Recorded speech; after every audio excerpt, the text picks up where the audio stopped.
continuous time, discrete time. We will see what is continuous time signal. We will see what is a continuous time signal. The name itself, by the name itself, we can name itself, you can see here, it's a continuous time signal.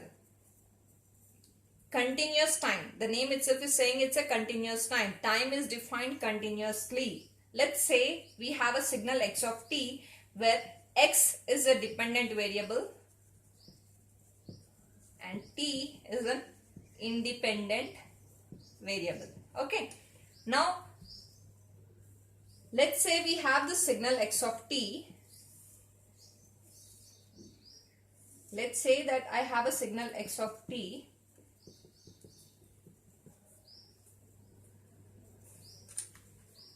I have a signal x of t. Now we can see here x of t, time is varying continuously. That's why the name continuous time signal. Time is varying continuously from minus infinity to plus infinity. Okay. Now we know that a signal x of t, from this pictorial representation of a signal, I can say that x of t is defined between minus 1 to plus 1, because this signal from minus 1 to 0, it's an increasing slope.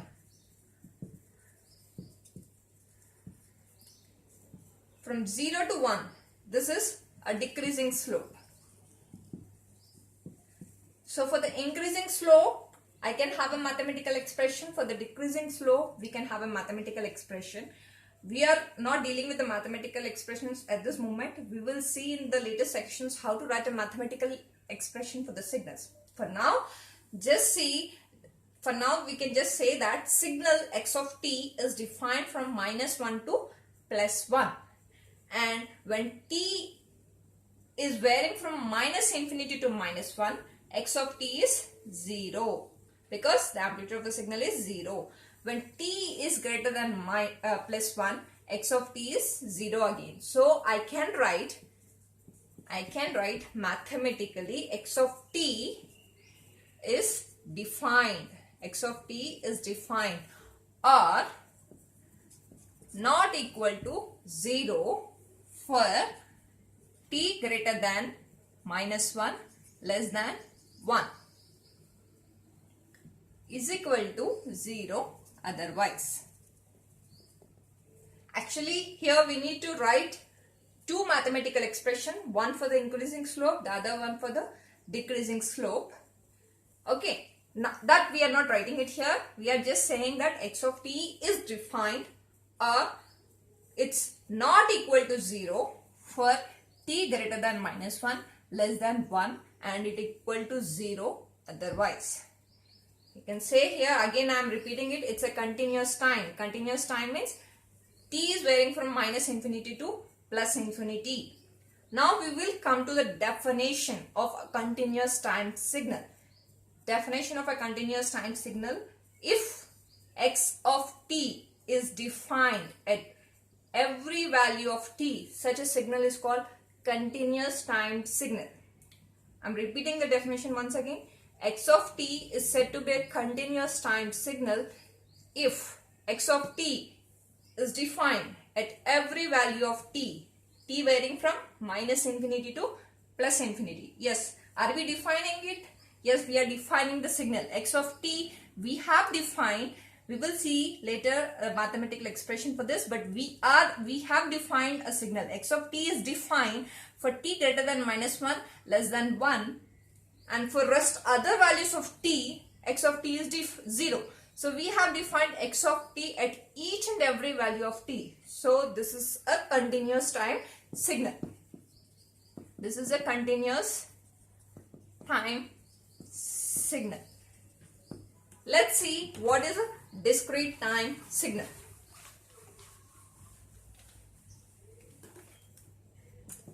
Let's see what is a discrete time signal. The name itself is saying it's a discrete time.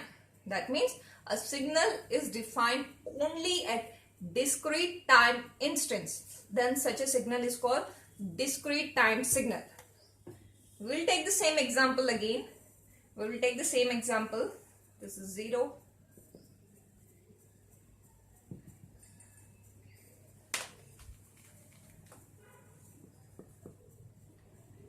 Signal is defined at x is equal to 0.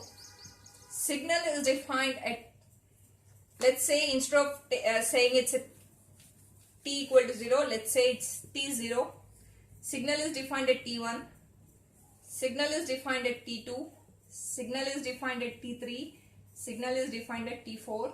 Similarly, t minus 1, t minus 2, t minus 3, t minus 4. Now we can see here, signal is defined only at discrete time instance. Discrete time instance because signal is defined at t0, signal is defined at t1, signal is defined at t2, signal is defined at t3, signal is defined at t4. Signal does not exist or not defined between this interval t0 and t1. Okay. Signal does not exist or not defined between the interval t1 and t2. Signal is not defined or does not exist between the interval t2 and t3. Signal is defined only at this instance of t0, t1, t2, t3, t4, which is a discrete instant. Such a type of signal is called discrete time signal. Now, how do we get a discrete time signal? If we have a continuous time signal, you pass it through the sampler, which we will see later in the subject of signals and systems. What we get is a discrete time signal. Okay. Now we can see here, I am saying that this signal is defined at discrete time instances. Now the interval, we have several intervals here. Let's say that we have the interval, the difference of this interval t1, t0, t2 minus t1, t3 minus t2, t4 minus t3. This interval can be same as, it could be a uniform or it might be non-uniform. That means, if suppose t1 minus t0 is equal to 2, then t2 minus t1 is also 2. T3 minus T2 is also 2. T4 minus T3 is also 2. The intervals is same. Such a kind of signal is called uniformly sampled signal. If the intervals are not same, such a signal is called non-uniform signal. Okay. So that means T2 minus T1, which is equal to, I can write Tn plus 1. Now I am generalizing it. I am just saying here T2 minus T1. Okay. Now let's generalize to n. Tn plus 1 minus Tn. T2 minus T1. If T2 minus T1 equal to T1 minus T0 or T3 minus T2, then such a signal is called a uniformly sampled signal. Instead of writing just T2 minus T1 and T1 minus T0, I am generalizing it. I am writing it as Tn plus 1 minus Tn. This is whole for all n. If n equal to 0, then this is nothing but what? T2 minus T1 equal to T1 minus T0. Then such a kind of signal is called uniformly sampled. If this condition holds, then it is called uniformly sampled signal.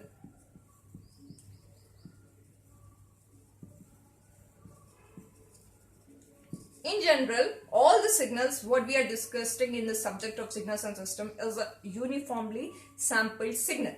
And mathematically, this signal and mathematically this discrete time signal is represented as x of nt. Why I am saying it as x of nt? Now let's say I have the signal.